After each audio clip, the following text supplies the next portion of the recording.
Welcome to the Marketecture Podcast. I'm Ari Paparo. I'm here with Eric Franchi and Gavin Dunaway of the Media Trust. This is going to be a great show. We have a lot of great things to talk about. We are going to talk about Google getting rid of IP addresses. We have some follow up on last week's Freewheel news. There's an earnings roundup, so there's plenty of earnings to talk about. So we have some really interesting topics. First, I want to talk a little bit of housekeeping. So, starting next week, if you're a subscriber to Marketecture's podcast feed on either Spotify or Apple, you'll see some changes. So, first of all, we're moving "Justify Your Existence," our new segment on startups, which has become very popular. We're moving it off of this podcast to its own publication schedule on Wednesdays, so you can get those startups in your inbox pretty easily. If you get tired of listening to us, just pop right in there. And secondly, the podcast feed currently has short versions of the in-depth vendor interviews on Marketecture. We're changing that. We're going to put the full versions on the podcast. So they will only be live for about a week. So if you are a Marketecture subscriber to Marketecture TV, you will have access to all the interviews, hundreds of hours of interviews, but the podcast listeners will be able to get the latest and greatest each Monday. Hope that's not too complicated. Email me if it's too complicated. Anyway, enough housekeeping. All right, so Gavin Dunaway. Gavin's a sort of a legend in our industry. A lot of people probably still know him as the AdMonsters guy. Also a musician, and currently at the Media Trust, not Media Trust, the Media Trust. You must include the. So, Gavin, thanks for being here. Thank you for having me. First off, I don't know if I'm known as the AdMonsters guy. I feel like sometimes it's like the other AdMonsters guy because you say the AdMonsters guy, and they're like, "Oh, Rob Beeler." And it was like, no, that the tall guy that used to lurk behind him, and it was like, yeah, that's me, Gavin. That reminds me, we should have Beeler on the show. Oh, you should totally We have should have Beeler him on the now. show. We should get rid of you. Put on Beeler. Yeah. Let me call him up. I'll put him on speakerphone. He can go through my microphone. No, we love you, Gavin. Oh, wow. You're just saying that because I booked you for a keynote once. That's keynote. enough. That'll do it. All my predictions came true. So why don't we start with the Media Trust? We had a great interview on Marketecture TV that you could listen to in depth on the Media Trust. It's been around for a really long time, real stalwart of the industry. Oh, seriously. And stalwart, not dinosaur. I like it when people say that. Yeah, stalwart's a positive, I think, kind of. So what's going on in the world of security and protection in ad tech? It feels like a subject we don't talk about that much, but what's the latest and greatest? Yeah, it's interesting. I don't, it's not like saying the days of 2016, 2017, where, when I would hear from like publishers all over every week, they were getting just killed with the redirects, with the Walmart gift cards, Amazon gift cards, stuff like that. Those are still around, make no mistake, but we're not seeing them in the same force that we used to. There's a lot more devious stuff going on these days, especially a lot of targeted specifically at elderly people. One of the interesting things about Media Trust being so old is that we built up this massive infrastructure of devices all over the world over the past almost 20 years now, and we use those to go hunting for malware and also to analyze tags from our various clients as well as the sites. And we have set up specifically profiles that look like elderly people, going to do many things that elderly people do, and they are constantly targeted with certain malware and stuff that's even making it onto CBS 60 minute tech scam malware. Where, they tell you there's something. It's just old school too. It's crazy that it came back into fashion. Redirect pops up, says there's a virus on your computer. Call this number. You call the number. It's a fake tech support, and next thing you know, they're telling you to install something on your computer, and they freeze it up. That's crazy. How proliferated is this? Oh, that one. I do have some numbers coming up. I mean, we see, I would say, hundreds of unique versions of this attack. We call it dolos. I can bore you with what we've written about it online, but we see it from all kinds of DSPs, SSPs. Typically, there is cloaking involved. There will be, they'll use a different creative or a different landing page in order to get past any DSP audits, SSP audits. And that's how they ends up on major publisher pages. So you said something I want to follow up on. How do you teach your bots to act like an old person?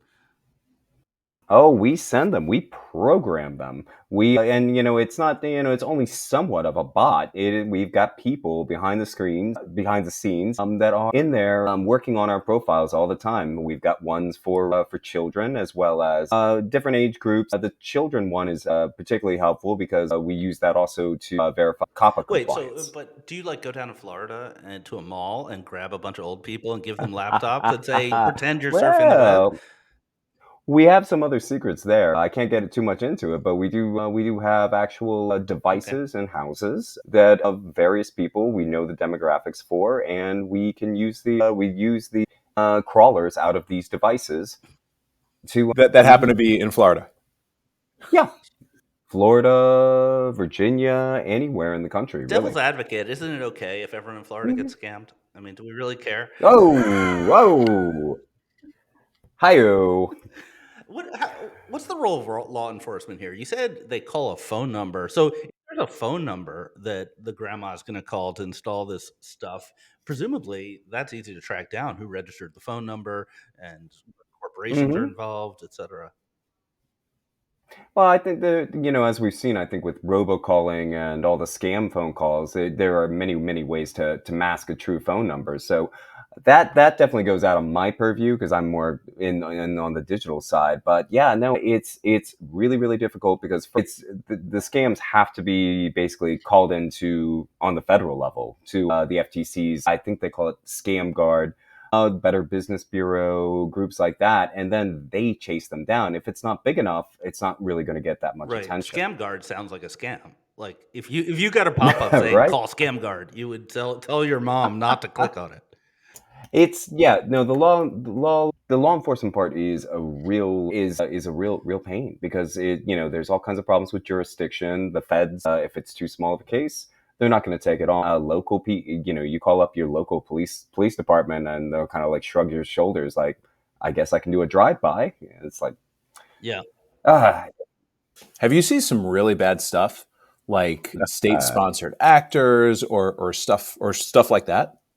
We had a great we interview we had an article in Ad Exchanger, and they did a follow up with Mike Lighton, who is the head of basically malware and malvertising for Tag, talking about it's hard to prove that it's a state actor. We know something is going on. Ukraine, we had our devices aimed at the ones in Ukraine, recreating Ukraine citizens' experiences. We saw a massive spike in phishing schemes right before the invasion. Right afterwards, we saw tactics switch around from pushing out like the gift card schemes, the old school things, switching over to actually hacking well-known news publications and sending malware out through that way.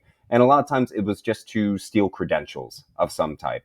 Because malvertising is typically one part of a larger chain. It's about getting certain pieces of data that you can take back to the dark web and resell, and then people can put together bigger attacks, and that's where you kind of get into like the ransomware groups that you read about, takedowns and stuff like So that. last week we had a really great conversation about MFA, made for advertising sites. So when Chris Ooh. Kane was here, he gave sort of his usual, master class on that sort of thing. But I'm interested in the correlation between site quality and site safety. As a consumer, I would think the worse the site, the more likely it is to be unsafe. 100%. It comes down as simple as if you care more about your content, you care more about your audiences, engaging them, building relationships, you're going to want better ad experiences. You're going to be far more concerned about malware. Not only are you going to be concerned about malvertising, you're also going to be concerned about weird ad content, low quality ad content, stuff like that. And so you are going to take far more precautions to make sure your audiences are safe. Right, and that includes doing business with sort of third tier SSPs, let's not say SSPs. Let's say demand sources. You may put all kinds of weird tags from less reputable companies, and then that chain is easier to get to a bad actor. Oh my goodness. Yes, and the chains themselves can also be vulnerable. We've seen over the past couple of years a huge rise in attacks, well, redirects and other malvertising delivered via URL syncs. A lot of what I like to call zombie ad tech, where what happens is my favorite ones was Choice Stream. Anybody remember them? I remember the name. Yeah, what was that? I can't remember exactly what they did and what their thing was. I know I interviewed the CEO years and years ago, but they went out of business, I think, in 2017. A couple years ago, we start seeing malvertising redirects delivered on ads on I'm sorry, on websites with no ads. And we're like, what is going on? We realized there was an audience sync. There was a URL sync with ChoiceStream, and a bad actor had bought out the old ChoiceStream URL and was now sending malware through Wow, that's not great. it. No, and I will say, one of the things we see with a lot of publishers is they have all these old URL syncs with companies that no longer exist on their archived pages. So people will go on those archived, publisher pages from like 7, 8 years ago. It might be something I don't know about. The best hot springs in Arizona, New Mexico.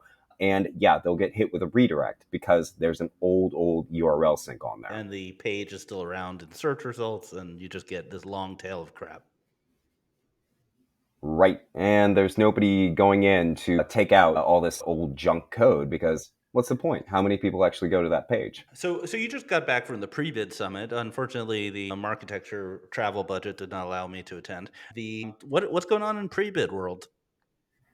Tons and tons of stuff. I mean, they've got a lot of innovation on their part. A great deal of talk about the future of video. Some interesting stuff on the mobile app front, and trying to incorporate better incorporate. I think the ad networks that that rule the space a bit too much. In other words, give publishers a lot more monetization choice. But lots of talk about identity and what exactly is how much identity they need to support, what's going to happen in Q2 2024. A lot of confusion over, I mean, where are our advertisers going to go? And tons of frustration where, like, right now, I think buy side and sell side just cannot tell what IDs are actually performing. Definitely the sell side can't tell what IDs are performing and which ones they should gravitate towards. Right. So publishers are putting all kinds of IDs in their bid responses or bid requests, and whether that turns into more yield or not is pretty hard to determine.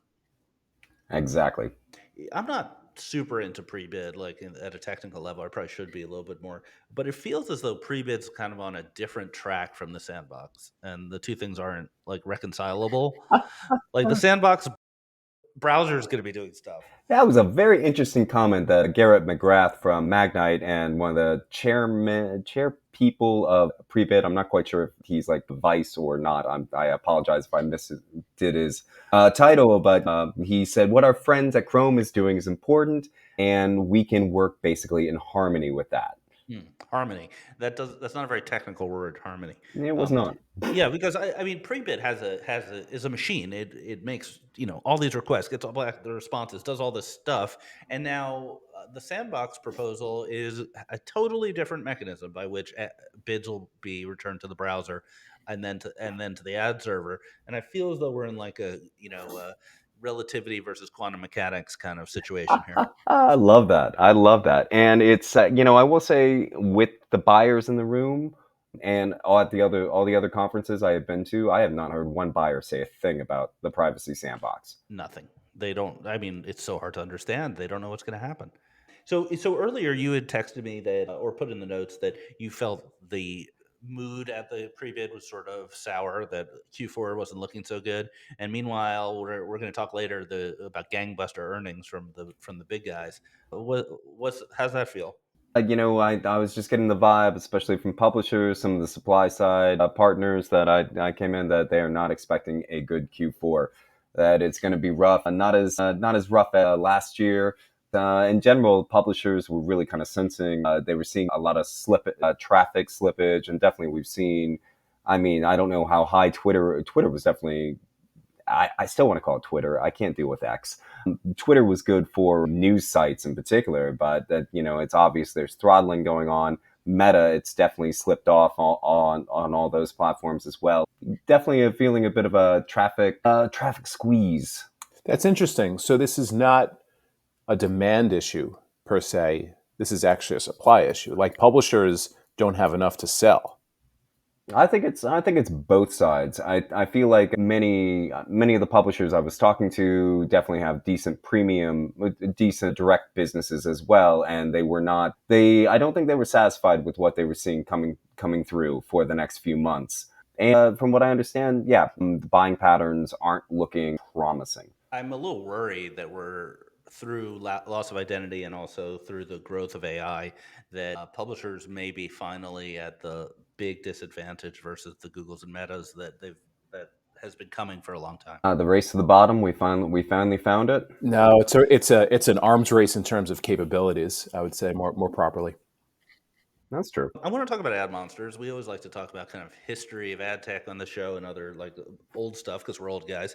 My first exposure to ad monsters, I was a product manager at DoubleClick, and they asked me to speak, and I had never heard of it. Yet I went into a room and I literally knew every single person in there, and it felt like the scene in The Hobbit when all the dwarves assemble for the mission. Is like 100% men, 100% ad ops wanted to like wanted to go off into the forest and serve some ads. It's a weird conference. So Yeah, yeah. tell us your perspective. How do you get involved? And am I wrong in my characterization? Well, I think things definitely change. I mean, AdMonsters does have a long history. Some people may not know, but it was founded in 1999 by Bowen Dwelly, and he was an ad ops guy at Yahoo. And basically, he got together with a bunch of friends, and they went out to a resort and complained about all the problems they had. And they did it 3-4 years in a row, and then he started realizing, like, actually, you know what? There may be a business here. And eventually, he brought in Rob Beeler, and they eventually I came in 2011, and we realized that three of these publisher forums a year made a lot of sense, and we're helping out a wide variety of publishers. How I got actually into digital advertising, that's an interesting one. I was always a journalist, but I didn't want to do mainstream political journalism, anything like that. I preferred industry journalism, partially because I liked having a regular paycheck and free time so I could do my musical pursuits in the background, because I have been in many touring bands over the years. I'm going over to England in a couple of weeks to do a quick tour with another friend. So Plug the show. Plug the show. If you want to hear Gavin live, go to where? I would go visit. Yeah, this is also part of the problem now. I'm pretty sure this band doesn't have a website. Look for the Plains NYC on Instagram. All right, you heard it here first. So how did you get in? Jim Cramer was involved. Jim Cramer was involved. He fired me. I worked. Hold on. He fired me for Did- native advertising. Explain. Okay, so I moved up to New York in 2008. Wonderful time to move to New York. The financial world's crashing down. And I got a job as a copy editor at TheStreet.com, and I was focused on their subscription product, which included Jim Cramer's blog posts. And so I used to Real money, real right? money. Real money. Yes. Wow. I Taking me back. I'm not proud to admit I paid for Oh, the as long thing. as you didn't do the thing that the baseball player, that was nails on the numbers. It was the baseball player who eventually got thrown in jail, Lenny Dykstra. Nails. Yeah, nails. I had to edit a couple of options pieces, and I was just like, I have. Is this? He was illiterate, basically. Is this? This is not English. Yeah. All right. Anyway, Jim Cramer. Come on, get to the Jim Cramer. Anyway, go on, Kramer. Okay, so and this included editing Jim Cramer's blog posts, and a lot of times it looked like he just mashed some stuff out on a BlackBerry, because this is 2008. Mashed some stuff out on a BlackBerry, all caps, and just like screaming. And I was basically told to turn that into something that resembles a blog post. So I did this, and it was kind of quietly suggested that you should put in like a sentence somewhere just about promoting some of our other products, the real money products. So yeah, we would just kind of hush hush, add a little sentence here and there, like, if you like that, you should check out this other piece that we did by this author and subscribe to that. Well, one day, one of our people apparently beat Charlie Gasparino. I'm dropping all over the place. Totally beat him to some kind of scoop. And I mentioned that in my native advertising pitch. And well, Charlie called up Jim Cramer and said, "What's that about?" And Jim was like, "What are you guys doing to my pieces?" And yeah, I was out on the street. Wow, you caused a beef between. Esperino. I met Jim Cramer when I was an intern at Hearst, and there Wow. was some free food sitting out, and he just like wandered in and started eating our muffins, and the secretaries came over to me because I was the intern, and they were like, "Who's that guy eating our muffins?" And I was like, "I'm not sure. I think I've seen it before." So anyway, that's my little Jim Cramer story. Uh, Gavin, what is it about ad ops that makes it, for want of a better term, ad ops people are cool. Like I really enjoy, like, hanging out in the ad ops bullpen or something like that when I'm at a company. They're very collaborative. They're like problem solvers. They typically have a good sense of humor. Do do those type of people, are they attracted to ad ops? Does ad ops screen for like people like us? It's I've always wondered. It is a really good question because I thought the same thing. Before I jumped over to AdMonsters, I was writing a blog. I was employed for a blog writing all about advertising technology, and I ran into Rob Beeler at a conference, and I said, like, dude, does any of this shit actually work? He was like, I have the people that can tell you that, and the answer is no. So yeah, and that's when I started meeting pub ad ops people, and they're all just really, really cool and fun, and they all have lots of diverse interests. And yeah, I've met a ton of musicians like myself, and yeah, I nerd out with the people on guitars all the time. I think ad ops kind of grabs them. I feel like it's, Rob Beeler was a film major. I was a journalist, but I was more of an English and a lit guy.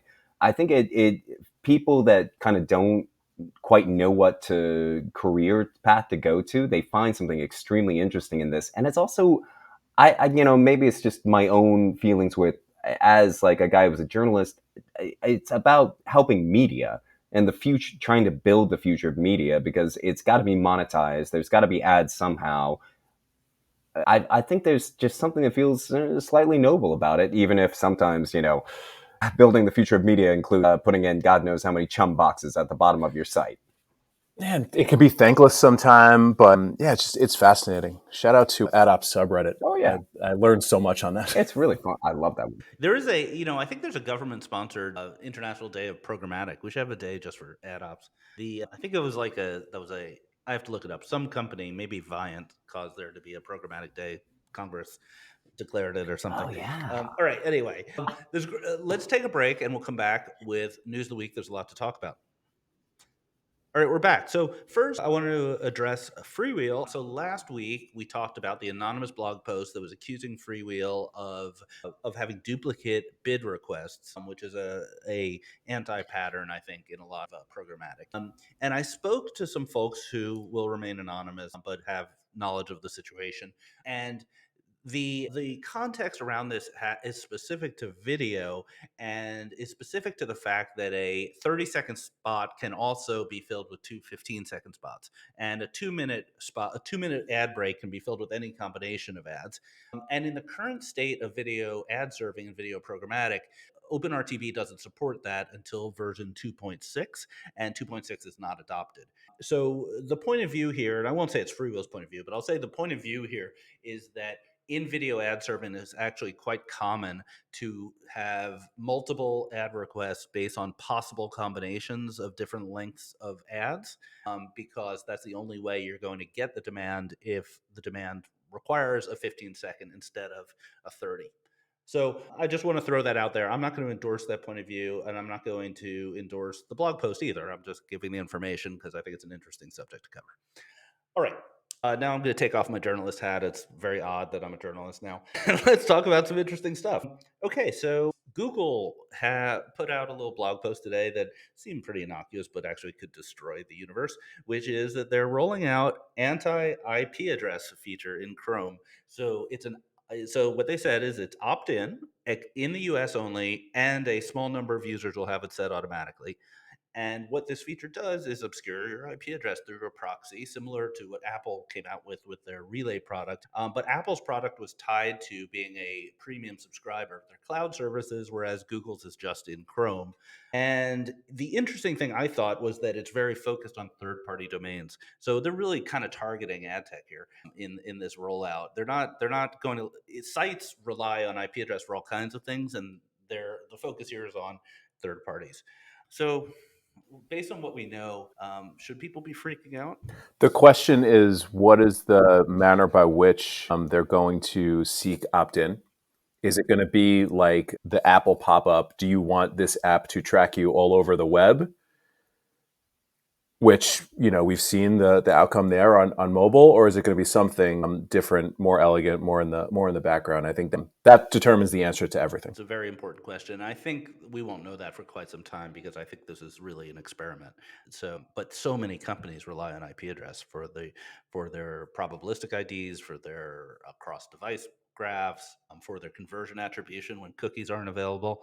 This is a fairly big deal, I think.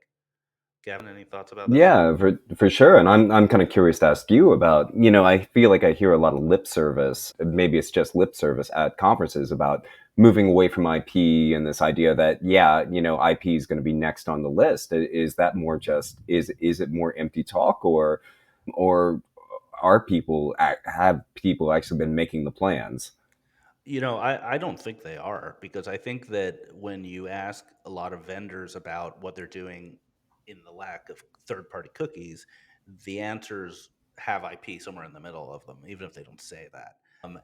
And I think that this would take down a lot of approaches that people are currently betting on. To give one example, connected TV has a lot of vendors who now use the IP address of the connected TV, which would not be affected by this because it's not Chrome. But then they correlate that to the IPs of users who shop on websites, and that would be affected. So this would have a pretty big blast radius. So yeah, theoretically, yeah, that could be. Would it be much of a punch for retail/commerce media? Yeah, I think the retargeting, offsite targeting without cookies is very dependent on IP address. Any cross-site, any cross-device, right? So if it's within a given walled off environment, whether that's on site, whether that's on CTV, in app, no. Once you try to figure out how to leverage them across devices, footprints, then it's subject. And yeah, I mean, to Ari's point, this is a pretty significant part of the overall pie. So that's why to me, it goes back to the question number one, like how exactly are they going to engage with consumers on this? Yeah, it's a very open question, and this is definitely something to keep your eye on. Another next news story, that a lot of big advertisers have stopped spending on X. I don't think anyone finds this surprising, but the report came out showing that kind of the big advertisers have really dropped off their spending on X. Gavin, are you still using X? I am for my work life, not really. I mean, it's just I found that long has been my thing. I will go to many events, and I will. I used to live tweet whatever I was seeing, whatever I was doing, and try to throw in my own commentary whenever I could. But I found over the past year that when I would do this, I would not get much engagement anymore, and I started asking people why, and they're like, "Oh yeah, I don't use that." Especially as I started going to more retail media events, the retail media people wanted nothing to do with Twitter. So I took it to LinkedIn instead. And what do you know? I am just blowing up all the time. Yeah, no, not for work stuff. And it's really sad because ad tech Twitter is absolute used to be an absolute joy. Yeah, we had a lot of funny conversations on there. Yeah, my personal life, I like to just kind of get out pot shots here and there, vent a little frustration, but mainly about music and non-work related stuff. Yeah, Eric, what's your thought on advertising on Twitter? So specific to this story, it's interesting because it contradicts what Linda Yaccarino said. Linda Yaccarino said, and I don't remember what the percentage was, but effectively, the big brands, the big spenders are coming back, and then this company, I believe it was Ubiquity, who did the study, said, actually, if you look at the data, that's not correct. So I think that's kind of interesting. And then advertising on Twitter, we've beat this to death. I think it's good that they're experimenting with programmatic channels. I think that's super important, particularly in light of this data. Whether or not it's correct or not is thing one. Thing two, they need to continue to innovate on ad formats and be able to, at the same time, bring in DR dollars, because that's where the competitive set tends to get most of their business. And the number two, solve for the nature of X, which is live and what's happening now, and that needs to be some sort of video. We can't say anything bad about Linda Yaccarino on this podcast because Matt Barash will come to our house and beat us up, or he'll beat me up. Eric could probably take him, but he'd beat me up. But can I say on that, there's a couple of interesting things. One, the ads I do see on Twitter, there are some really good like DR ads for like products. I'm like, oh, hey, that actually looks pretty interesting, and I have clicked through. And I think smaller advertisers, it's actually pretty useful. But the main thing I've seen lately is a terrible amount of the frequency capping, just the Yeah. same ad twice in a row everywhere. And it's like, oh my God, There really? was a report, I think, a week ago that we didn't link to it, but that really focused on vertical video as an ad format, and I think that's a very smart move, depending on how they implement it. It might be really annoying, but we'll see what they do there. The big news this week are the earnings reports. So Google, Snap, Microsoft, and Meta all had interesting earnings reports.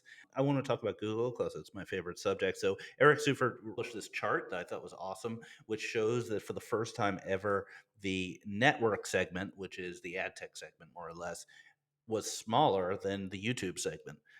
So the lines crossed. YouTube's bigger than all the stuff we talk about all day, and we never talk about YouTube. So maybe we're wasting our lives here. But the other thing is that YouTube gained 12.5% in ad revenue, which is a really nice return to growth. YouTube was stalling out for a little bit, so kudos to Neil Mohan for turning that giant ship around. A lot of that has to do with football, I think.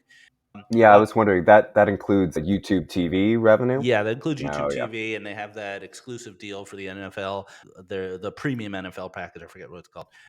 That is a Sunday ticket. Sunday ticket. It's a Yep, multi-billion-dollar line of business. huge. But meanwhile, the Google network, which is effectively DV360, AdX, GAM, and all that stuff, fell by 2.6%. So that's a declining business at this time, which implies that they should really spin it out and make me president of that company. That's Google. If you're listening, you got my number. I'm ready to run the Google network for you people.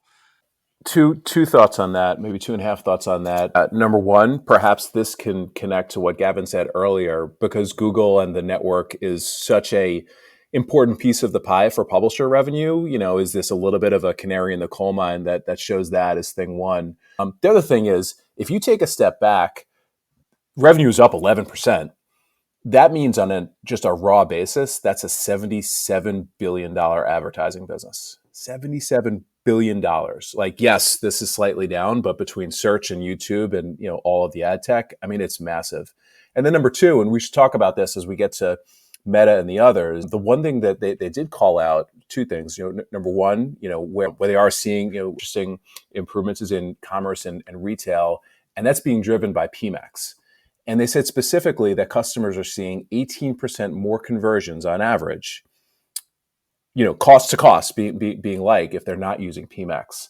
So I think that, might be slightly down, might be, flat arguably, but there's changes happening under the hood that I think are like super interesting and indicative of what's to come. Yeah, Eric, do you want to keep going and talk about Meta? Because Meta also had great results, and they're very much driven by AI and their systems that don't give advertisers a lot of choices. Yeah. I'm talking about Meta in 2 seconds. So Snap was up 5%. Microsoft Ads was up 9%. Spotify was up 24%. So like largely, the quarter was good for these companies. For Snap, for Spotify, these are first party walled gardens, right? So I think that's where, a lot of the momentum is. Meta crushed it. 24% year over year increase in ad revenue.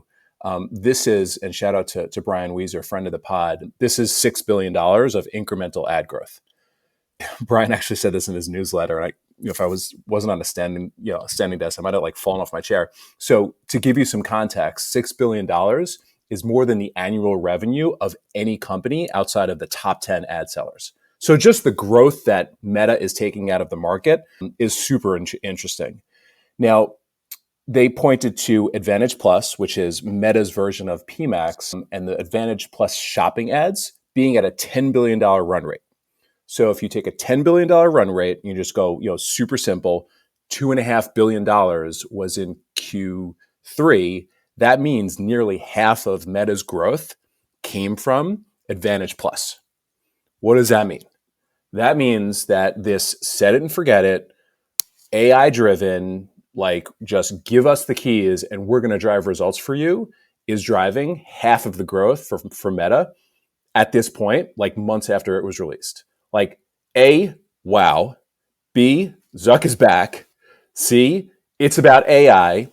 And D, this is what I'd love to sort of get, talk about with you folks and also hear from everybody else. I mean, is this the beginning of what we're seeing with where the market is going, which is AI driven, set it and forget it, algorithmic campaigns, and very few people involved, quite frankly, turning the dials. Thoughts? Yeah, I think it is. I think that our industry has been talking about AI and machine learning for 20 years, or people like Rocket Fuel. They had machine learning. There's nothing against them, but this is different. And the combination of machine learning plus the loss of signal is going to make it really hard for independent ad tech over the next couple of years. Yes, this is all being done in the face of loss of signal by Apple. Meta is continuing to just clean up and crush it. That's a really good point. And the other thing that's so interesting is I did attend a couple of things, private company stuff during advertising week, which was last week in New York City. And for folks that are not at these companies or working on AI, they're still talking about AI like it is the future. That it's going to do this, it's going to do that. People, it is eating lunches right now. So it's like this is now, this is not in 5 years. Just blown away what Meta and frankly I think what's happening with Google as well. You really have to ask yourself if even a really scaled ad tech company like the Trade Desk, if they can match the AI prowess of a Meta. Give them 50% of the AI prowess of Meta, which I believe they can get to, or 25%. I mean, the results would be transformational. Well, or on the other hand, I was thinking the negative side of that, which is, are they going to have their lunch eaten despite their incredible position? Or are you going to have conversations like, "We love you. Your app is great. Your service is great. We've been using it for 10 years, but the delta between the results I get with you and PMax is just too big. I just don't need a DSP anymore." Yeah, that was the first thing that came to my mind because I was thinking about, at Pre-Bid Summit and a couple of the events I went to before that, I heard lots of advertiser buy-side skepticism about PMax, but then you see these results and it's kind of like, well, okay, yeah, you're complaining about you want transparency and this and that, but if you're getting the results, are you really going to complain? Or are you going to optimize your spend towards where you're getting the results? I'm going to take the other side of this, and mainly this might just be where I spend my days. There's so much happening with ad tech as it relates to startup innovation and where that is going to be applied outside of Meta and Google Alphabet, that I think there's going to be real adoption and real results being driven outside of it. But it's got to happen fast. Otherwise, they're just going to continue to eat the market. I think the point you made about AI being here now is kind of the most important thing that we've been talking about. A lot of folks are like, maybe I should do a startup to do AI creative. It's like, no. You should have done that 2 years ago. Exactly. Yeah, I find it very interesting what you said about the startups too, because yeah, I have been running into, there's a couple names like, Chalice gets out there a lot, but there are these companies already trying to be a more independent ad tech that at the same time can offer brands the transparency that they say they crave. There's definitely a market here, and it's we should be watching this space for innovation. Yeah, shout out to Chalice, Chalice, portfolio company of ours, not of ours. Not of mine. I didn't know I had 50% of you covered with that. I swear. It's just a bit of a sore subject. That podcast we did with Adam like 2 or 3 weeks ago. That I probably got more comments on that than any other one. People want us to do like a cage match or something. We actually get along fine. We're perfectly friendly. So one other thought I thought was interesting about the earnings reports. You mentioned Spotify having a very good quarter. Their growth was in music advertising, not podcast advertising. And we're a big fan of podcast advertising, and we're partnered with Sounds Profitable, which is the leading voice of podcast advertising. But Spotify's bet a couple years ago does not appear to be really paying off. Fascinating. Yeah, I've always, it's a weird thing for me personally, as I'm a musician at heart. I don't listen to podcasts. I listen to music, and the whole podcast revolution. My wife, on the other hand, like nonstop podcasts. So you think they went too far in the podcast direction, and maybe now they're bouncing out a bit?